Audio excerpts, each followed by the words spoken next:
Mes chers amis, pour ceux qui étaient là à l'heure, je dis bien pour ceux qui étaient là à l'heure, vous avez sans doute vu le film des 25 ans du CDSE qu'on regarde toujours avec un peu d'émotion. D'abord parce qu'on y retrouve des figures marquantes de notre club, qui sont en quelque sorte les pionniers des directeurs de la sécurité, mais aussi de l'écosystème de la sécurité pour lequel nous œuvrons tous au service de nos entreprises et au service du pays. Mais aussi parce qu'à l'instant, j'y croisais le fondateur de notre club, l'immense François Roussely, et encore mon vieux copain Alain Juillet, qui est au premier rang encore aujourd'hui, qui fut mon prédécesseur et soutient toujours avec une attentive bienveillance l'ensemble des actions de notre club. Et puis enfin, peut-être même devrais-je dire surtout, car ces 25 dernières années montrent l'étendue du chemin parcouru. Elles m'obligent naturellement, mais elles nous obligent tous collectivement. Car aujourd'hui, et peut-être même un peu plus que jamais, le métier de directeur de sécurité des entreprises, le directeur de la sécurité des entreprises est un acteur indispensable au cœur de l'élaboration de toutes les stratégies économiques. Et pour cela, chacune et chacun d'entre vous qui êtes présents aujourd'hui pour ce 26e colloque annuel du CDSE et qui prenez évidemment une part active à la sécurité globale, ensemble, nous devons nous montrer dignes de nos grands anciens et des enjeux qui se présentent devant nous. Et ce qui arrive, ces enjeux, ce sont les crises. Elles sont multiples, polymorphes, insidieuses et coûteuses, dangereuses et brutales, cyber et numériques, humaines et financières, locales, françaises, européennes ou mondiales, économiques ou sociales, réputationnelles quand la vérité n'a plus d'importance, ou militaires quand le sang coule et que les familles se dispersent et ont froid. Et nous sommes là, tous ensemble, pour les anticiper, pour les prévenir. Ne pas prévoir, c'est déjà gémir, disait le grand Léonard. Les combattre et en minimiser les impacts. Notre métier est ainsi certes de prévoir l'imprévisible et de penser l'impensable, car notre unité d'action est bien l'interrogation permanente, mais aussi de générer de la confiance, sans laquelle l'optimisme deviendra bientôt une discipline olympique. C'est notre raison d'être, et plus qu'une raison d'être, là est notre mission.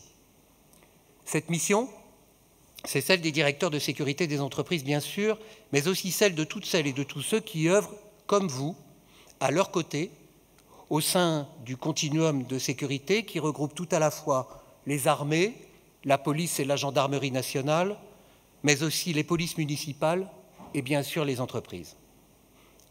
Mais aussi, et c'est l'un des enseignements majeurs de la crise ukrainienne, chaque citoyen qui, en armes ou non, doit jouer un rôle pour la défense de son pays. C'est justement en tenant compte de ces crises qu'avec mes amis administrateurs du CDSE, Anne Giron, la directrice générale du CDSE, Marc-Antoine Bindler, notre secrétaire général, et leur petite équipe dont Naïma et Florence sont les précieuses chevilles ouvrières, c'est en pensant à toutes ces crises que nous avons bâti le programme de cette journée, dont vous verrez qu'il embrasse très large.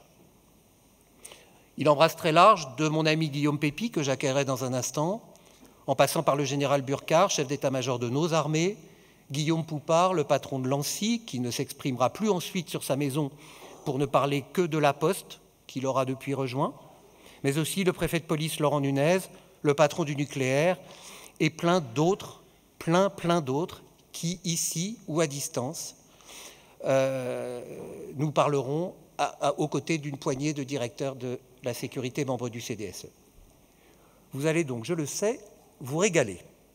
Et je fais le pari que vous serez un peu plus intelligent ce soir que vous ne l'êtes déjà immensément ce matin, et particulièrement si vous restez jusqu'à la fin de ce colloque et écoutez son invité spécial. Je le connais, je suis l'un des rares à être dans le secret, et je peux vous dire qu'il sera passionnant. Ça vaut donc le coup de rester jusqu'au bout.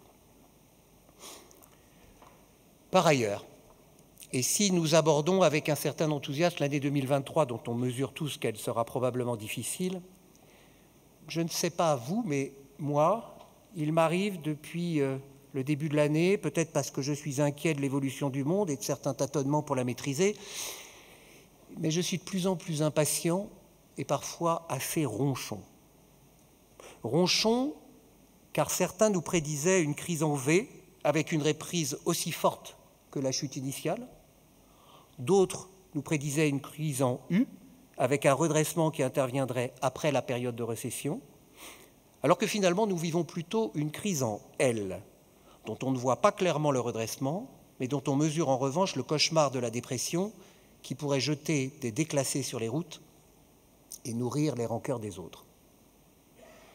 Et aujourd'hui encore, je ne vais donc pas me forcer à être aimable et béat, uniquement parce que je suis à cette tribune.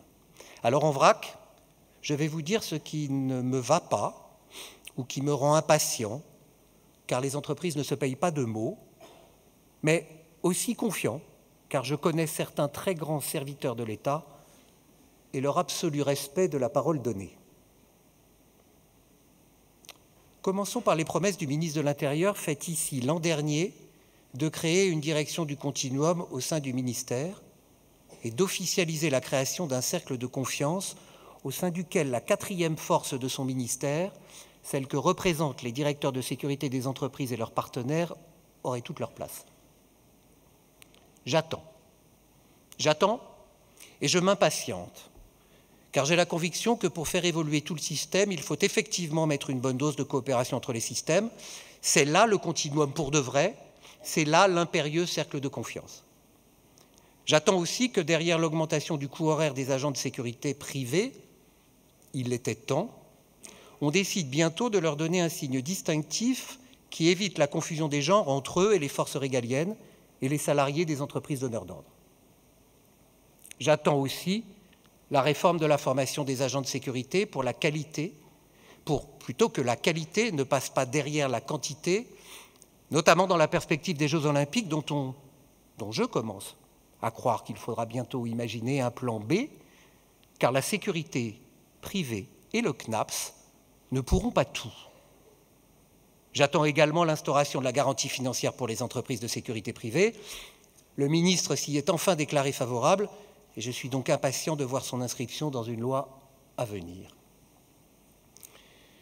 Et comme le ministre de l'Intérieur s'est beaucoup consacré avec la loi sur la sécurité globale et la LOPMI à réformer et donner de nouveaux moyens aux 3 premières forces de son ministère, police et gendarmerie nationale, mais aussi police municipale, je forme des vœux sincères et pressants pour qu'il consacre une énergie comparable à la 4e force de son ministère qui, excusez-moi du peu, investit chaque année plus de 100 milliards en prestations et équipements de sécurité et pèse pour 70% des commandes d'agents de sécurité privée.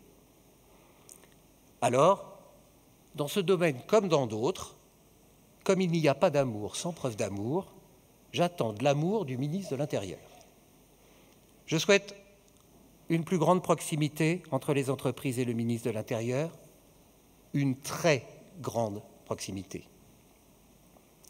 Et je suis confiant, car je connais bien, très bien, et depuis longtemps, Gérald Darmanin. Il me disait même hier soir, ses regrets de ne pouvoir être des nôtres en raison de la préparation d'événements que vous avez vu se dérouler hier soir après le match et qui requiert certains rétextes ce matin et d'anticiper les mesures à prendre pour la bonne organisation de samedi. Je connais donc bien Gérald Darmanin et lui suis même reconnaissant d'être déjà très à l'écoute des acteurs de la sécurité privée et particulièrement des entreprises de sécurité privée. Je sais donc qu'il est un homme méthodique, pragmatique et qui sait la valeur de la parole donnée. Mais je suis impatient, comme le serait n'importe quel ami en attente de la réalisation de promesses annoncées. Et comme la police est bien faite, je suis certain que mon propos, tout à la fois d'amitié, de confiance et d'impatience, lui seront répétés. D'amitié, de confiance et d'impatience. Quant au CNAPS, quelle belle maison! Et que son nouveau préfet-directeur, le préfet David Clavière, qui nous rejoindra cet après-midi, soit le bienvenu.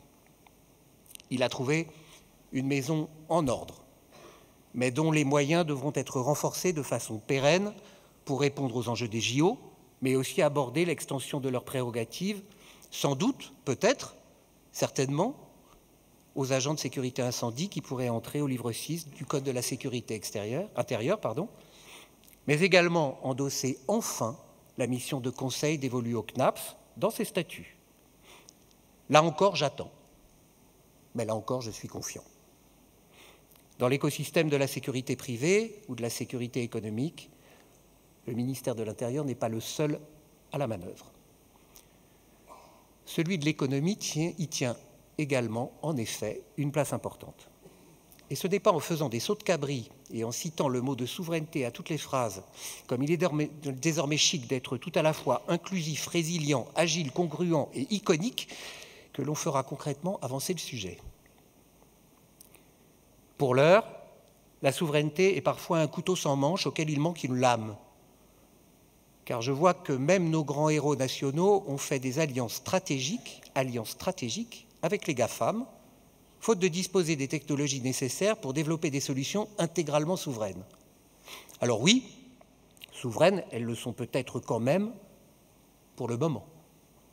Les patrons du CICE et de l'ANSSI nous le confirmeront certainement tout à l'heure, mais qu'adviendra-t-il si ces mêmes GAFAM refusaient bientôt de nous livrer les mises à jour de leurs solutions ? Comme le disait Philippe Séguin, on est souverain ou on ne l'est pas, mais on ne l'est jamais à demi. La souveraineté est par essence un absolu qui exclut toute idée de subordination ou de compromission.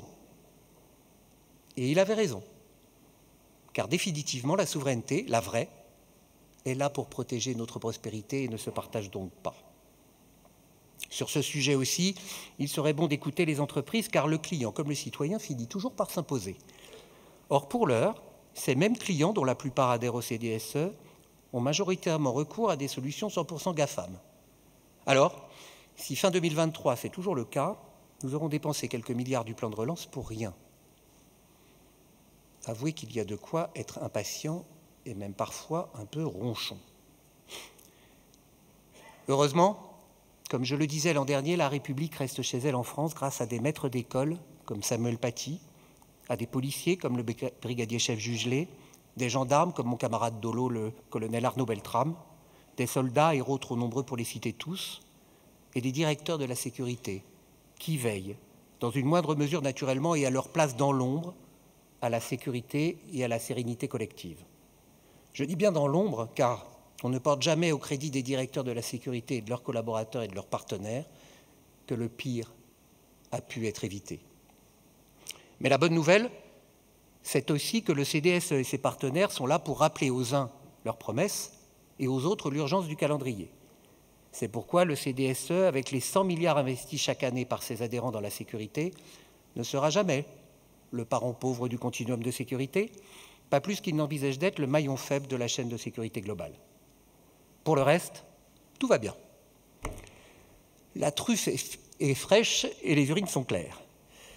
Le CDSE et ses 14 commissions moulinent, proposent et mettent en œuvre des solutions pragmatiques et efficaces, à l'image de celles qui figurent dans son livre blanc paru cette année. Le GES et la FFSP s'aiment d'un amour sans nuage. Cybermalveillance.fr vient de fêter ses 5 ans et a malheureusement encore de belles années devant elle. Le MEDEF, l'IHEDN, l'IHEMI, l'EOGN, l'ENSP, le CNAM, l'Université Paris-Dauphine, le campus des métiers d'Argenteuil et la future Fondation des métiers de la sécurité, le CNPP, le SGDSN, l'ANSSI, la DGPN, la DGGN, la DCIS, la CNSJ, la DIJOP, le CDCS, le CICE, la DGE, le SGCIPDR, la DLPAJ, la DP6 et la DGSI se reconnaîtront. Et nous sommes fiers au CDSE d'œuvrer pour eux au sein du continuum. Vous l'aurez compris, au CDSE, avec ses partenaires et ses soutiens que vous représentez toutes et tous ici, nous sommes lucides, à la poignée de l'éventail de tous les combats et à l'écoute. Un peu comme des canaris dans la mine. Nous exigeons des réponses rapides et concrètes, plutôt que des promesses sans lendemain d'un État plus stratège que bavard, et un pacte de vérité et de solidarité avec vous toutes et tous, qui êtes les acteurs engagés de la sécurité globale. Alors, si vous nous avez aimés en 2022, vous allez nous adorer en 2023. Sans transition, je vais maintenant avoir le grand plaisir d'accueillir mon ami Guillaume Pepy. Et puisque l'admiration...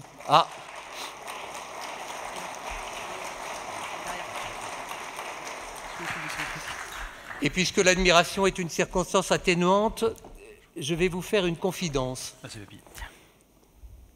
Comme vous, certainement, la vie a mis sur mon chemin des femmes et des hommes exceptionnels, et Guillaume Pepy en est un. J'ai eu le bonheur et l'honneur d'être à ses côtés pendant près de 20 ans à la SNCF, où il m'avait notamment demandé de porter les couleurs de la sécurité ferroviaire, premier service de sûreté du pays. Il fait partie de ces patrons bâtisseurs qui savent mieux que quiconque que le rôle du chef est d'emmagasiner du stress et de restituer de l'énergie. J'espère que c'est ce que tu vas faire ce matin. C'est ce qu'il a fait pendant plus de 10 ans à la tête de la SNCF, l'une des plus belles entreprises ferroviaires du monde, mais que les Français adorent détester dans le cadre d'une relation d'amour-vache. Mais comme tu le dis souvent, l'amour-vache, c'est d'abord de l'amour. Guillaume est aujourd'hui le président du conseil d'administration d'Orpea, et ce sont Chloé Triomphe, salut Chloé, bonjour. Et Alain Acco, bonjour Alain, dont ceux qui aiment surtout l'Europe, l'Europe d'avant. Europe, la station de radio, hein, pas l'Union européenne, reconnaîtront leur voix. Chloé, Guillaume, Alain, je vous laisse la place. Et avec un peu de solennité, je déclare ouvert le 26e colloque du CDSE. Je vous remercie.